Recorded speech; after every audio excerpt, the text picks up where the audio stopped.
이 더현대의 그 성공은 굉장히 글로벌하게 화두인 것 같아요. 그래서 이거를 어떤 식으로 자기네 나라에 좀 가져가 볼까, 아니면 자기네 나라에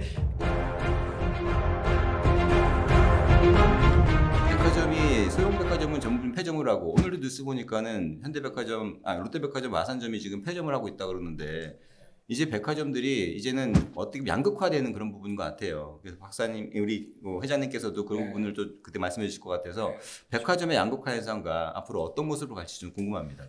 백화점이, 제가 이제 2017년도하고 2023년도의 백화점 매출을 그 동일한 70개를 놓고 비교를 한번 해봤습니다. 그랬을 때 상위 10개 백화점이 차지하는 매출 총합이 2017년도에는 10조 1,300억 원으로서 34.1%였어요. 그러던 것이 2023년도에는 17조 8천억 원으로서 46.5%로 증가합니다. 한마디로 상위 10개 백화점이 그 12%, 12.4%가 이제 그 쉐어가 증가하는 거죠. 그랬을 때 이걸 또 저 나름대로 또 비교를 한번 해봤는데, 이 2017년도의 매출이 10조 1,300억 원 상위 10개 백화점의 업체는 하위 업체들 몇 개의 합인가 라는 걸 비교해 봤어요. 보니까 하위 43개 백화점의 매출과 같았습니다. 근데 23년도에 보니까요, 상위 10개 백화점의 매출이 하위 56개 백화점의 매출과 같아졌다는 거예요. 하위 10개 백화점은 2017년도에 1.56조 원으로 5.3%였어요. 그랬는데 하위 10개 백화점 2023년도에 보면 1조 3천억 원으로 3.4%에 불과합니다. 그러니까 이게 여기서도 약 2%가 매출이 빠진 거죠. 지금 1위를 하고 있는 신세계 강남점 3조 원 얘기가 나오는데, 이 1위 백화점이 3조 원의 매출이 어느 정도인지 아십니까? 하위 20개 백화점의 매출하고 똑같은 거예요. 상위 10개 백화점이 하위 56개 백화점의 매출하고 총합은 같다. 1조 이상한 백화점이 몇 개나 될 것 같습니까? 국내에서 12개. 우리가 백화점을 얘기할 때 대도시의 도심부, 대도시의 부도심, 그 다음에 지방도시의 도심부, 이게 거의 그 백화점의 입지의 정설이거든요. 근데 우리가 지방도시의 부도심 이렇게 얘기 안 해요.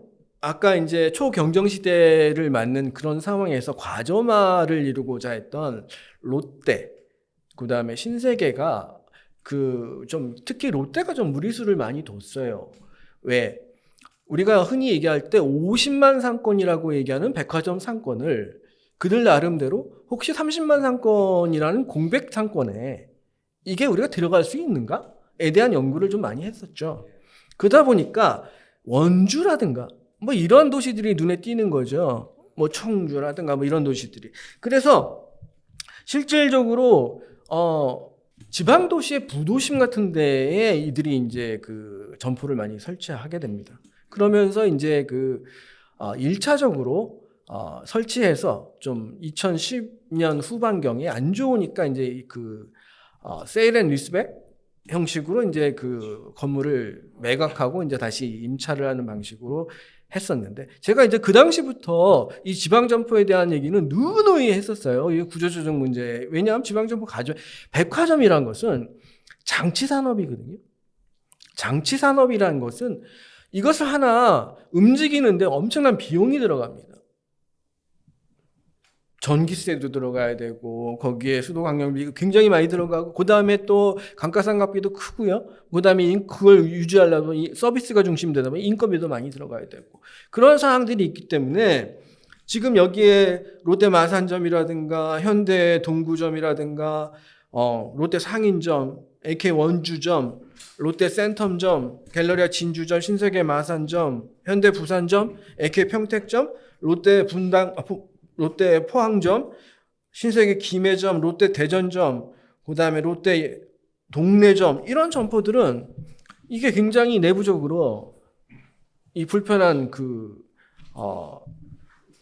이슈가 있을 거라고 생각합니다. 결국 제가 이렇게 불렀지만 여기에 뭐 제가 부른 게 4위 20개 점포의 일부니까요. 이거는 뭐 당연한 상황들이거든요.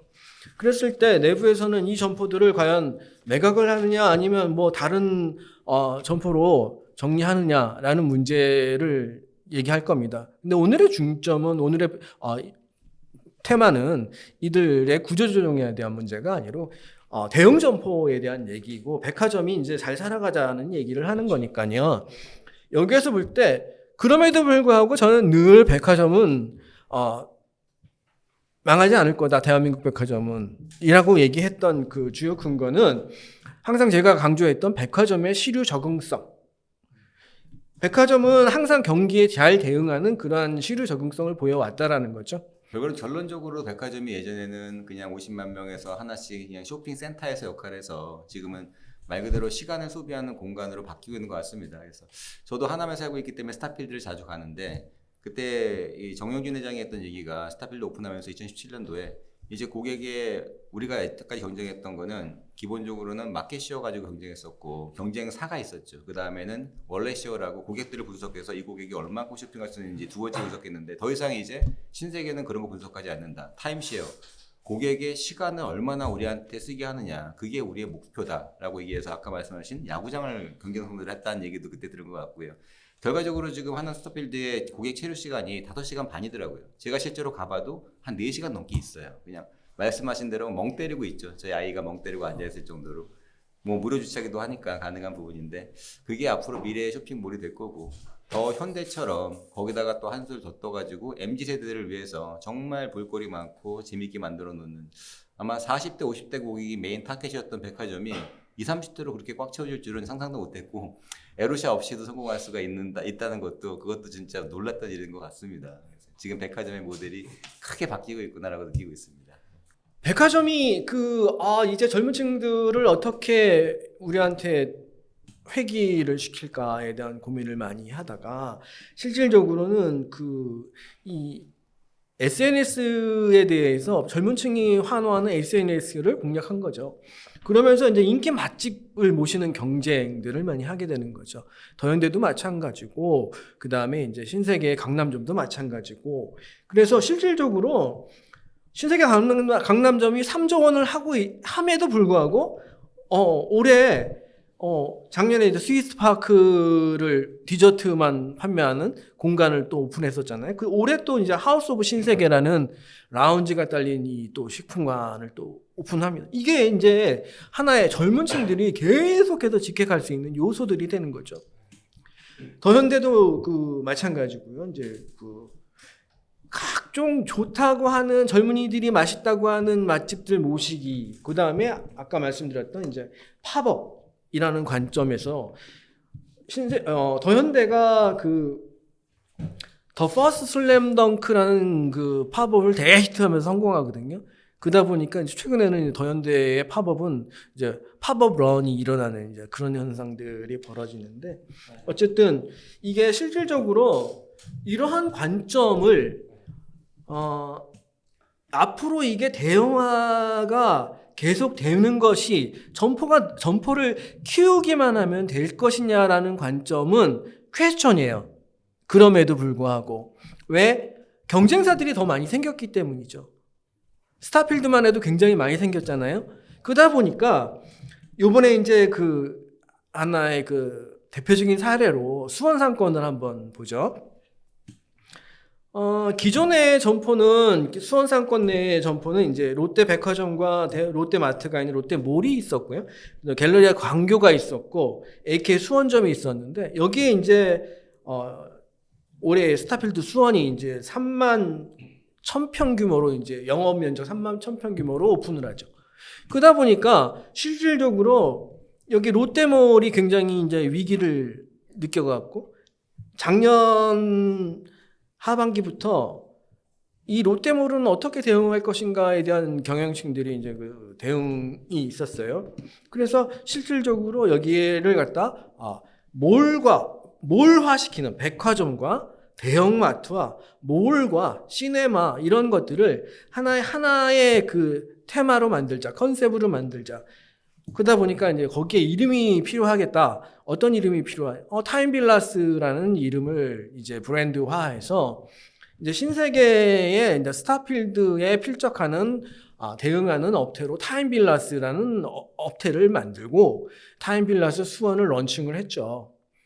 근데 이제 이 이름만 바꿀 수는 없으니 거기에 이제 그 각종 들어있는 이제 브랜드들도 리모델링하고 뭐 여러 가지 장치들을 새로 만들면서 지금 경쟁을 하게 되는데 그럼에도 불구하고 영업 면적이 총체적으로 2만 1,000평입니다. 스타필드 수원이 3만 1,000평이라고 말씀드렸고 이제 롯데몰 그 타임빌라스 수원이 이제 2만 1,000평인데 제가 늘 말씀드리는 것 중에 하나가 이게 그 지역 1번점이라는 말씀을 좀 많이 드리잖아요. 지역 1번점이로는 이제 일본에서 얘기했던 소고백화점에서 얘기했던 건데 기본적으로 그 지역에 매장 면적이 가장 큰 점포로 등장하면 매장 면적이 1,000평이 차이가 나도 매출은 더블이 된다라는 말씀을 드리는 겁니다. 그게 이제 거의 많이 구태져 가고 있는 상황인데 물론 이 말은 백화점에서 통용되던 말이었습니다. 근데 여기는 이제 그 우리가 말하는 쇼핑몰이라는 그런 개념에서의 접근인데 과연 이 수원 상권에서의 이 두 브랜드의 싸움이 과연 어떻게 될 것인가 이것은 좀 이렇게 주목을 해봐야 될 것 같습니다. 그래서 이러한 문제가 결국은 향후에 이제 백화점을 둘러싼 일종의 아까 양극화라는 말씀 드렸었는데 이제 백화점은 기본적으로 여러 가지 콩그룹 머천트로 가졌던 그 여러 사항들 중에 제일 중요한 것이 이제 접어야 될 것들이 도시명 아울렛이라는 것들이 있거든요. 도시명 아울렛이라는 업태로 등장한 그 특히 롯데가 굉장히 많은데 그런 것들을 접어야 될 가능성들이 많은데 그러한 것들과 이러한 쇼핑몰의 경쟁 구도 한번 같이 우리가 좀 재밌게 봐야 될 상황인 것 같습니다. 예. 우리나라 백화점이 참 많이 컸고 글로벌화 됐구나. 지금 제가 기억하기로는 세계 3대 백화점 중에서 3위가 바로 신세계 강남점으로 알고 있는데 2위가 이세탄도 있고 그다음에 영국의 헤로드 롯데, 헤로드 런던이 있죠. 3인승인 게 있는데 거기에 또 이제 잠실에 있는 잠실점이 3조 클럽으로 들어가게 되면은 세계 4대 백화점에 국내가 2개가 있는 거고 센텀시티 신세계 센텀시티는 8만 평이 넘으니까 세계에서 가장 넓은 면적을 가지고 있고 굉장하다고 생각해요. 거기다가 일본 얘기 많이 하셨지만 일본은 제가 얼추 보니까는 177개 백화점이 있는데 177개 백화점에서 나오는 매출하고 우리나라 70개에서 나오는 72개에서 나오는 매출하고 거의 똑같지 않습니까?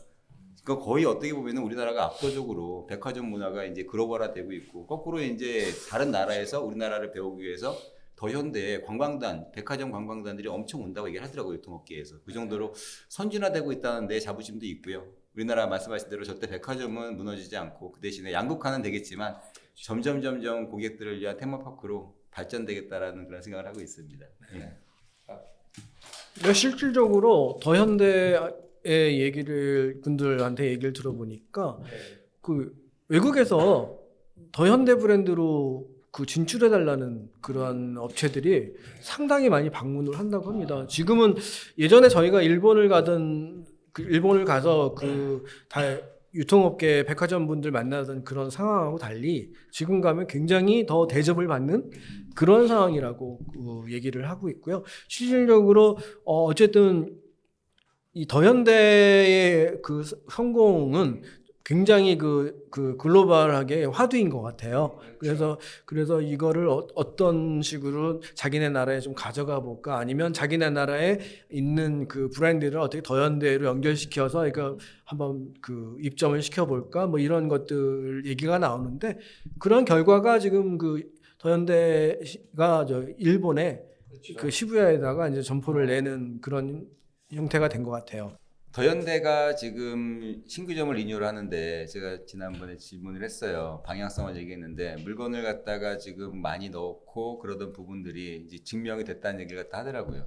앞으로 오픈하거나 리뉴얼하는 모든 점포는 그 상품 점유율이 50%가 넘지 않게끔 하고 어떻게 뺄 건지를 고민하고 있다 그러더라고요. 모든 백화점들의 리뉴얼이나 신규점 오픈할 때 상품을 많이 넣지 않고 어떻게 하면 뺄까? 점점 비워가는 40%대까지도 백화점 상품들을 뺄 수 있는 그런 게 필요하다고 봅니다. 근데 무조건 넣는 게 중요한 게 아닌 것 같습니다. 최근에 뭐 이런 트렌드까지 바뀌더라고요. 국내에서 물가가 2, 3년 동안 너무 올랐기 때문에 국내에서 돈 모아서 좀 안타깝죠. 제주도도 요즘 안 간다고 합니다. 그래서 해외 특히 일본 쪽으로 많이 가고 집중, 그다음에 아세안 동남아 시장 그쪽에 와서 소비 패턴을 갖다 라이프 스타일을 갖다 거기서 지금 다 누린다고 하니까 아마 하반기에도 그런 상황은 좀 계속 벌어질 것 같습니다. 자, 오늘 한국유통포럼 김인호 회장님 모시고 다양한 내용을 한번 얘기해봤습니다. 자, 회장님 감사드리고 또 항상 마 교수님 감사합니다. 자, 시청자 여러분들 다음 방송에서 뵙겠습니다. 감사합니다.